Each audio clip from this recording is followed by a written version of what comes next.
Jumpa lagi dengan saya, admin dari Ayu Media Indonesia. Kali ini admin akan menjelaskan sedikit tentang masalah SSE, Sistem Seleksi Elektronik, yaitu dengan menggunakan sistem CBT, Computer Basis Test.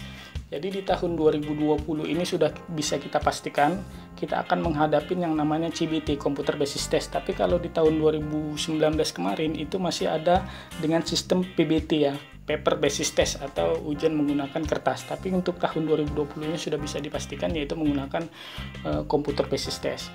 Jadi ujian CBT ini akan berlangsung selama 8 hari, yaitu sesuai dengan tanggalnya dari tanggal 15 Juli sampai dengan 22 Juli 2020. Jadi antara tanggal 15 sampai 22 itu selisihnya 8 hari.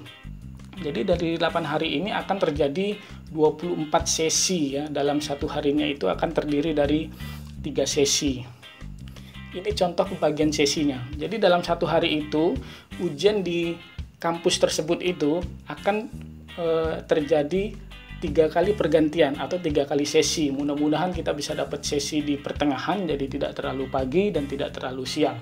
Sesi 1 itu dari jam 7 tepatnya, langsung sudah melaksanakan ujiannya itu jam 7, tetapi persiapan validasi kartu itu dimulai dari jam 6.30. Kalau pada saat ujian pelaksanaannya itu dari jam 7 sampai jam 11.15, yaitu sekitar 8, 9, 10, 11. Jadi hampir ada sekitar 4 jam ya untuk pelaksanaan ujian itu. Nanti selesai di sesi 1 akan masuk ke orang-orang yang akan melaksanakan ujian di sesi 2 dan akan masuk orang-orang yang mendapat jadwal di sesi 3, yaitu sampai sesi 3 itu di jam 6 sore ya, hampir menjelang maghrib. Mudah-mudahan kita dapat di jadwal yang di sesi 2. Pernyataan bahwasannya sistem ujian menggunakan CBT, SSE, Sistem Seleksi Elektronik Computer Basis Test itu juga sangat valid ya, disampaikan oleh Wakil Rektor dari Profesor Dr. Haji Rosihon Anwar MAG ya, yaitu yang rapat dengan panitia UMPTKIN dan menetapkan bahasanya tahun 2020 itu 100% menggunakan sistem CBT. Lalu yang akan diujikan itu ada 4 ya, ada 4 mata pelajaran, yaitu yang pertama tes kemampuan dasar, yaitu tes kemampuan dasar verbal, tes kemampuan dasar kuantitatif. Nanti juga ada soal bahasa Arab, ada soal bahasa Inggris, ada soal keislaman terdiri dari sejarah kebudayaan Islam, fikih, dan akidah akhlak.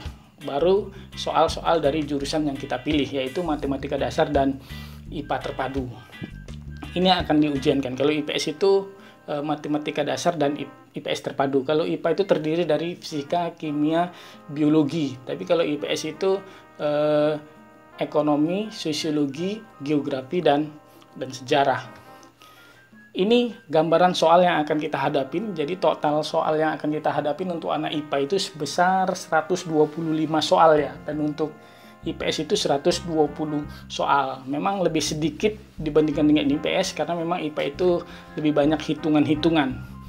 Jadi ini gambaran soal, ada tes kemampuan dasar itu totalnya ada 35, bahasa itu ada 20, keislaman itu ada 45, penjurusan di IPA itu ada 25, dan penjurusan di IPS itu ada 30. Jadi bedanya hanya di penjurusannya ya. Kalau IPA itu 15 lebih sedikit, kalau IPS itu lebih banyak yaitu 20. Jadi totalnya untuk IPA itu 125 soal dan untuk IPS itu 120 soal.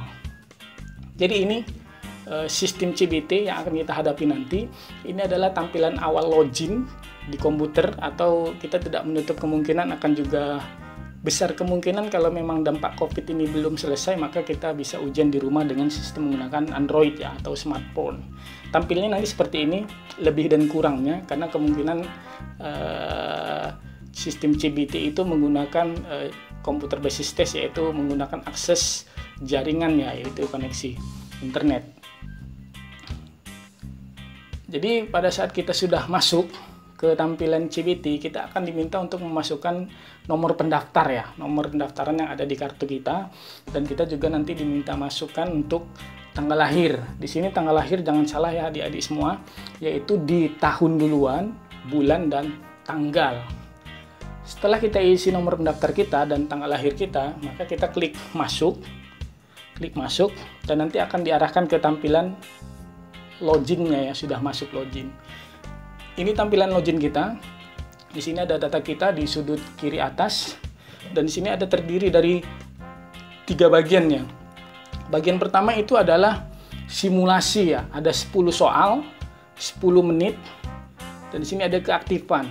Jadi sebelum kita melaksanakan ujian sesungguhnya, itu panitia mempersilahkan kita untuk melakukan simulasi agar pada saat ujian sesungguhnya nanti tidak terjadi kesalahan-kesalahan.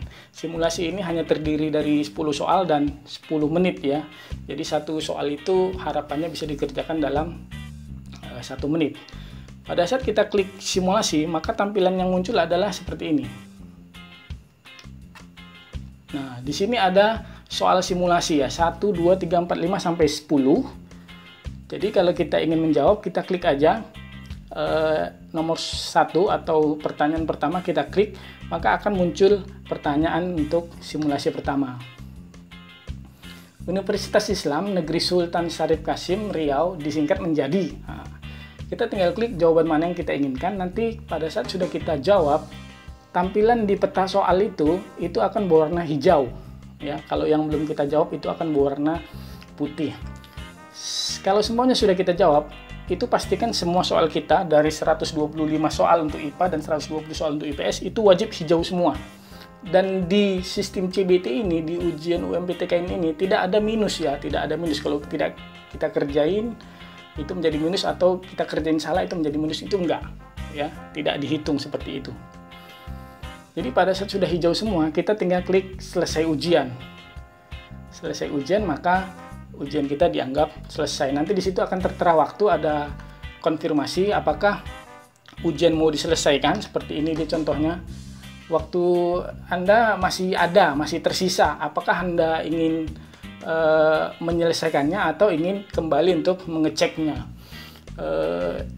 Harapan dari admin yaitu betul-betul waktunya itu disetting, ada berapa waktu yang diberikan oleh panitia, ada berapa soal kita bagikan. Jadi dalam satu soal itu seharusnya kita mengerjakan berapa menit gitu. Jadi pada saat kita ngerjakan, kita tidak terlalu cepat dan kita juga tidak terlalu kehabisan waktu. Maka pada saat kita klik ya selesai, maka tampilannya akan selesai. Jadi itu sedikit gambaran admin dari Ayu Media Indonesia. Semoga gambaran dari ujian CBT ini bisa kita pahamin untuk menghindari terjadinya kesalahan-kesalahan, terjadinya penyesalan-penyesalan di kemudian hari. Terima kasih atas perhatiannya. Admin akhiri dengan wabillahi taufiq wal hidayah. Assalamualaikum warahmatullahi wabarakatuh.